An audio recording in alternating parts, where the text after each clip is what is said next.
story time about how I broke up my best friend and his girlfriend. So it was our sophomore year in high school, and my best friend and I had known each other since we were like 8 years old. And I've always had a crush on him. Like, anytime he would get a girlfriend, I would try and break them up.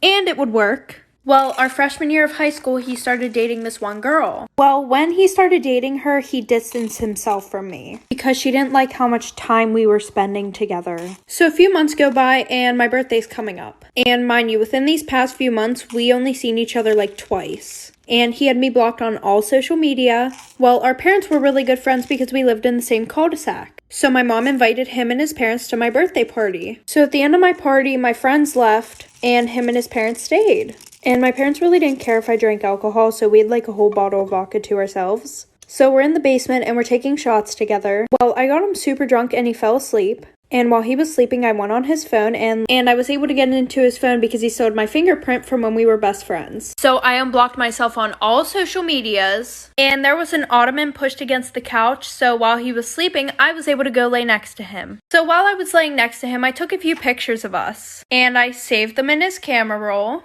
And I also sent one to his girlfriend. And it was about 1 a.m. Well, she opened it right away, and then she started going off and would not stop calling his phone. So after that, I turned his phone off. So he started to wake up, and then we started drinking more. And then we started fooling around.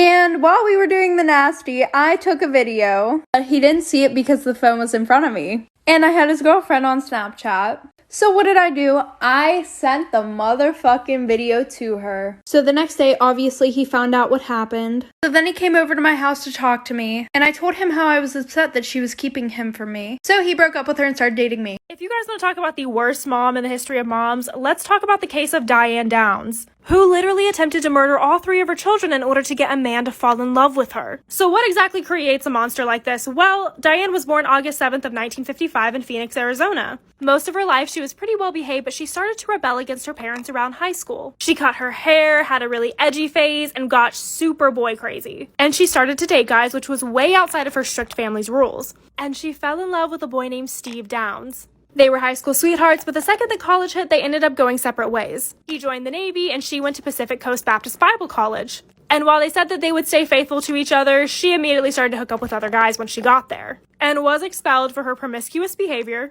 and had to go back and live with her strict parents. While Steve came back, he forgave her, and they ended up running away together and getting married on November 13th of 1973. They were known to fight constantly. But in 1974, they had their first child together, making everything worse. Well, the marriage between her and Steve was beyond rocky, and having their first daughter together, Christy, did not help that improve. And 6 months after she was born, Diane ended up leaving Christy with her dad so she could join the Navy, which only lasted 3 weeks because she had to leave for severe blisters. They had another kid in 1976 named Cheryl, and Steve had a vasectomy immediately after this, but then Diane was pregnant again. So I guess you can imagine how that happened. She did not go through with the pregnancy, but her and Steve stayed together. Later, they moved to Mesa, Arizona, got new jobs, and Diane was having affairs with all of her new coworkers. Got pregnant again, kept this one, and had a boy named Danny. Steve actually still decided to stay for the sake of the kids, and wanted to remain a father figure to Danny. But eventually they ended up getting divorced in 1980. And this is when things got significantly more unstable. Diane started to bounce from relationship to relationship, moving in and out with different men, and then decided to become a surrogate in order to make money, even though she didn't pass all the psychiatric exams.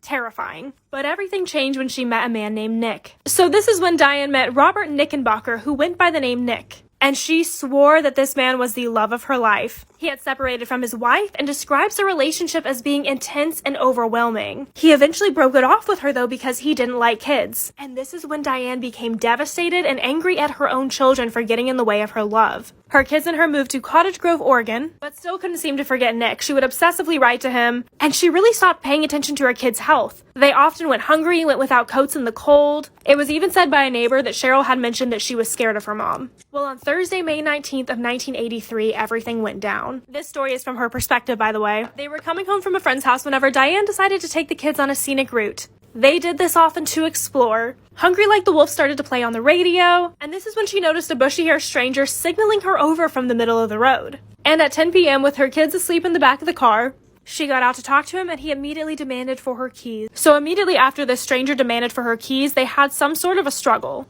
in which he shoots all 3 of her kids and then shoots her in the left arm. In order to distract him, she pretends to throw her keys in the bush, and then uses the keys that are actually in her hand to turn on the car and then drive wildly like a lunatic to the hospital. So she pulls up to this hospital with her kids in bad condition, and all of the medical professionals that were there that night were shocked by her reactions. Her daughter Cheryl ended up passing away, and Danny and Christy were literally clinging to life. And she showed no emotion at all. Not only had she wrapped her own gun wound and not her kids', but she was worried about her new car having blood on it. She seemed relieved that Cheryl was dead, and was shocked when she found out that Danny, her 3-year-old child, had been paralyzed. And she was only shocked because he wasn't hit in the heart. Christy had had a stroke, but she was still alive, so currently Diane was the only witness. And a lot of moms actually felt for her during this time, and were even scared to leave with this man on the loose. But the public opinion didn't last for long. Even though the police were already suspicious of Diane, because she was the only witness, they had to rule out her story. So they got a composite sketch of the guy, and they ended up searching the whole area, where they only found some bullet casings.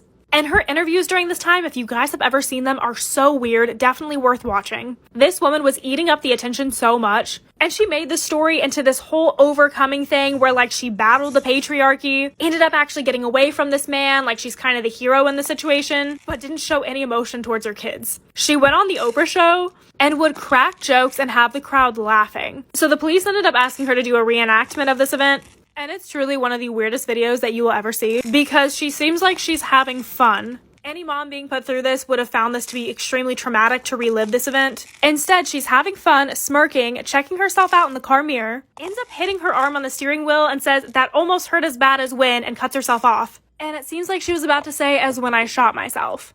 So after seeing this horrific reenactment, people just flat out are not believing her anymore, especially whenever she said this whole thing took place in like 5 to 10 seconds. And she did not take the criticism very well, literally stating, if I had shot my own children, wouldn't I have done a good job of it? She's literally gaslighting people who are letting her know that things aren't adding up. Back at the hospital, Christy is starting to improve a lot, but she's still nonverbal. Her mom ends up coming to visit her actually, and her heart spikes. So the police are starting to want to have her as a witness, and they immediately get her in with a therapist. They practice by her writing down the shooter on a piece of paper and her throwing it into a fire, until eventually she feels safe enough to give it to the therapist. And once she did, it said her mom. The police went to go check Diane's house, found bullet casings that matched those at the crime scene, and also found a diary with intros about Robert, and talking about how Robert doesn't want kids. So then the police had their motive. Which Oprah even brought up to her that the man was now afraid of her because he thought she had shot her own kids. She tried to change her story a few more times, but she ended up getting arrested.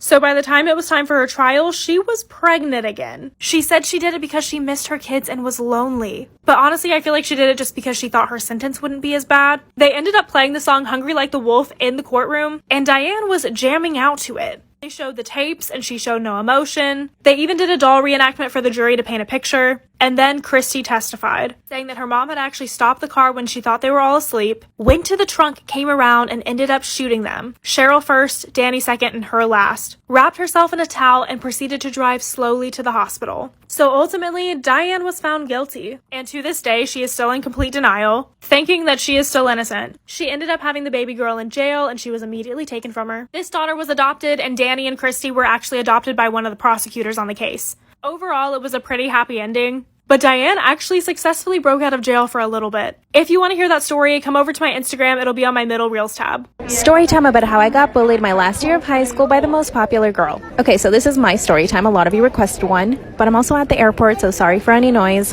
So most of my high school years were spent in Nicaragua, except for my last year of high school. You see, I booked a show in Miami, so I had to move to the US. I was also doing modeling, commercials, and a lot of radio. I enrolled in the local high school, and it was like literally culture shock for me. I had never experienced an American high school, American parties, or even like actually mingled with American kids. I was really shocked to see how like adult they were. For example, boys and girls were doing adult things. I was constantly being invited to parties where people were drinking, but I never actually went. So the most popular girl in school decided to befriend me in quotation marks. By the way, there were so many times where I spent lunch in the bathroom like Caddy from Mean Girls. It was like Mean Girls, but real life. So this popular girl, she was also a model, and we kind of bonded over that. But behind my back, she had a bet to see which boy would take me to prom. She wanted to see how far this boy could get with me, if you know what I mean. So this popular girl who befriended me had a bet with boys to see which one would take me to prom. Specifically because she wanted to see how far they would get with me on prom night, if you know what I mean. I kept saying no to every single boy. Because I was the new girl, I was constantly getting hit on, but a lot of these boys had girlfriends. Well, since I said no to every single boy, this mean girl decided to print out flyers of the show that I was in. So basically the poster of the show. And when I got to school the next day, there were so many posters of me on the walls, on the floor, with a lot of things drawn on my face. They were even in the boys' locker room. Then someone made up the rumor that I did that, because supposedly I wanted everyone to know that I was a working actress. I was really embarrassed, but at the same time, I kind of thought it was funny, and this really upset the popular girl. So she decided to take it a step further. She invited me to her house one day, and because I thought she was my friend, I decided to go. She cooked me pasta and we talked for a while. Then 2 boys show up. She told me one of them would be my prom date, part 3. So I'm at the popular girl's house, and suddenly 2 boys show up and she says one of them was my date. That's when I told her that I did not want to date for prom. And then the boy asked to speak to me.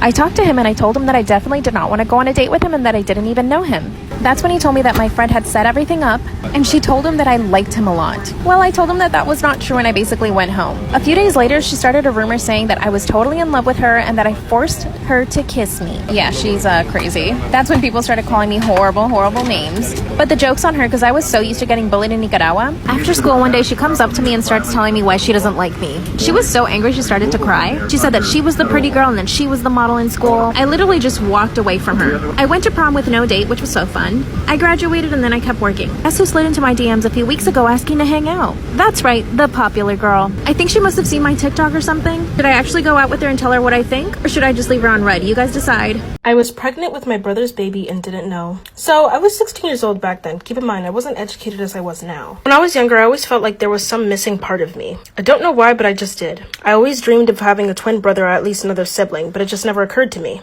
So I asked my mom one day if I could have a sibling, and she said no and freaked out on me for absolutely no reason. I ended up crying. I was 5, mind you. She came back and apologized, but I never forgot about that conversation. So, years passed, and one day this new kid transferred to my school. His name was Michael. Me and him made eye contact, and it felt like I was looking into a mirror. I talked to him and said we looked like siblings, and we both laughed. I asked him what his parents looked like. He showed me, and his mom was a redhead, and his dad had brown hair like him and green eyes. He looked like his parents, so my suspicions went away. Me and him became friends, then best friends, from the course of freshman year to sophomore year. Everyone thought we were siblings. We laughed at the idea, but never officially said if we did or not. So one day, we were at a friend's party and we decided to play spin the bottle. He spinned it and it pointed at me, so we had to go into the closet and kiss. He spun the bottle and it landed on me. We both laughed and said we would be quick. So we went into the closet and looked at each other and laughed. We kissed and I felt a spark, like when you like someone. Then I kissed him again and then we stopped and just stared at each other. The timer went off when we came out. They asked how it was and we just said it was a peck. The friendship became weird after that. I would get jealous if he was around any other girls and he would make it obvious that he did if I was around any other guys. I suggested that we have a talk because this was getting weird. We both said how we felt and we came up with the conclusion that we liked each other and we started dating. Everyone shipped us at school. We dated for 5 months and then took our relationship to another level. We decided we were ready for intercourse and did our thing. We used protection, of course, nothing crazy. So one day out of nowhere I started feeling nauseous and got weird cravings. I told him how I was feeling and how bad it was. He thought I might have been pregnant. So we got a pregnancy test and it was positive. We freaked out because we did it with a condom for the first time. We wanted to keep it because I was pro-life and we thought we were so in love, so we obviously had to tell our parents. So we set a date to meet both of our parents and say that we were pregnant. We did it first with Michael's parents and they were pretty accepting. They said they helped financially, but I would have to drop out of school and I had no issue with it.